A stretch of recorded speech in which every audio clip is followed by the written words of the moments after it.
ishete najenna mate Duyemu barajoluma wambaye nafjete zate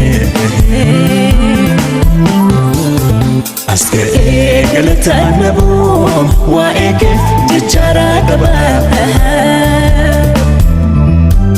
Siniran fatulu kumko sindabar terako hama Nafati rumma kamna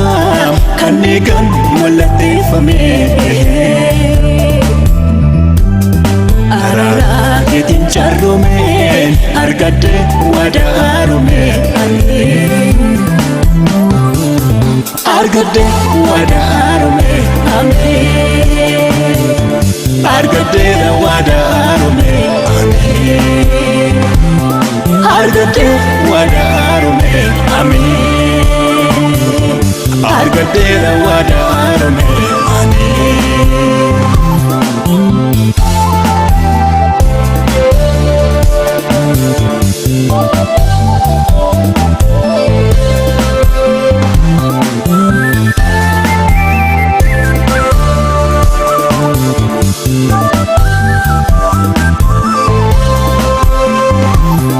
Ammatun kaidu bade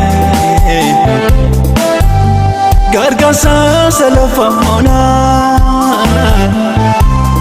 Bubonje jotan ankatetu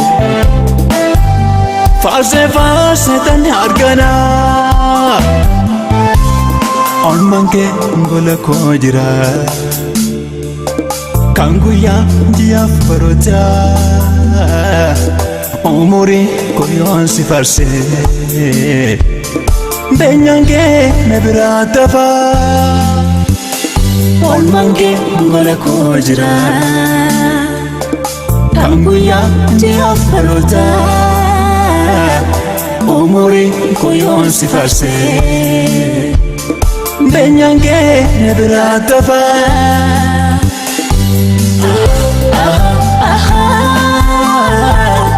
Inkabu mana sefenu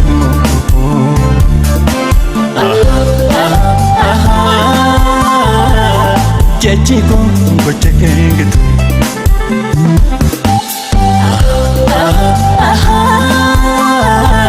Simfarsam amanaf gale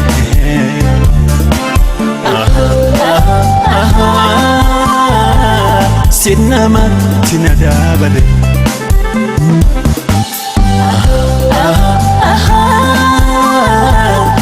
Inkabu mana sefenu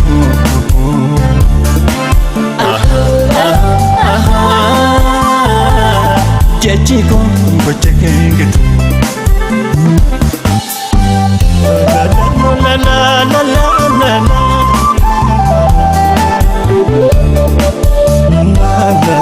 La la la la la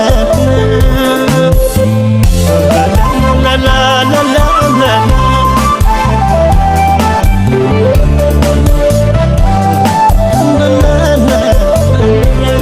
Kaum sakoduri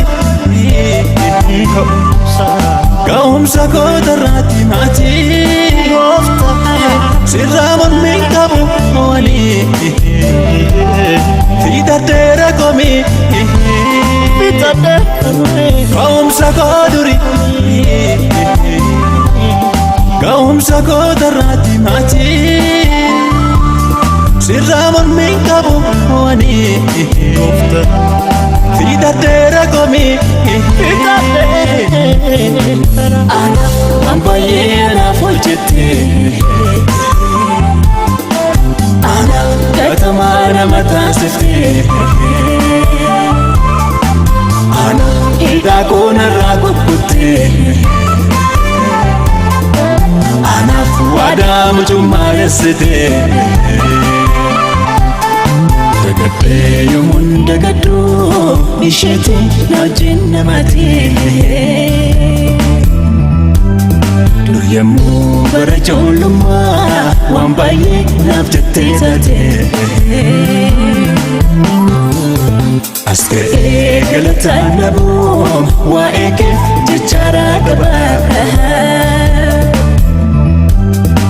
Sinirraanfattu lubbuun koo siin dabarte rakkoo hamaa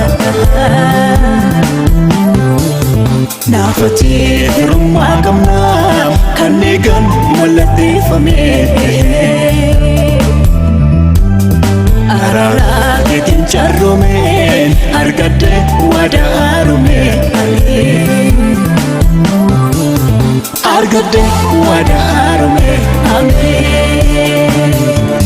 argadde waadaa haaromee argadde waadaa haaromee argadde waadaa haaromee